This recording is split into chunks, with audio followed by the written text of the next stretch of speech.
La pasada legislatura, el Gobierno de Aragón puso el freno en la gestión de la sanidad y todavía no lo ha quitado.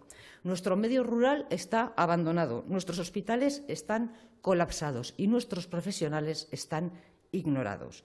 Y todos los aragoneses, porque a todos nos afecta, somos los paganos de esa dejadez, de esa falta de gestión, de la caótica situación en la que hoy se encuentra la sanidad aragonesa. Nos encontramos con los hospitales de las capitales de provincia y de las ciudades más grandes de Aragón colapsados y sin especialistas. Nos encontramos con listas de espera desbordadas.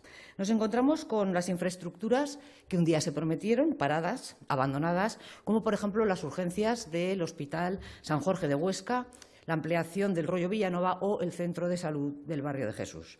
Y nos encontramos con infraestructuras de vital importancia para nuestra comunidad, con un gran retraso en su construcción, como los hospitales de Teruel y de Alcañiz.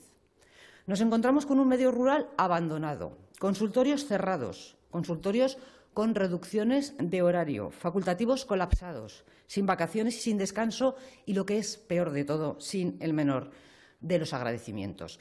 Estamos ante una emergencia sanitaria rural.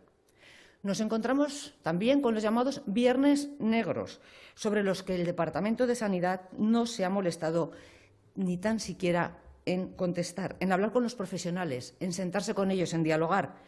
Y el Gobierno de Aragón ha fracasado también en el plan de incentivos para plazas de difícil cobertura, lo que ha provocado que esas plazas sigan a fecha de hoy sin cubrirse y que esas vacantes repercutan en la atención a los usuarios. Le pedimos a la consejera que empiece a gestionar, que lo haga desde la responsabilidad, escuchando a todos, sentándose a dialogar y poniendo una especial atención, le pedimos, por favor, en el medio rural, que es el más perjudicado por estos 4 años de inacción del Gobierno de Lambán, por estos 4 años de inacción de un Gobierno socialista.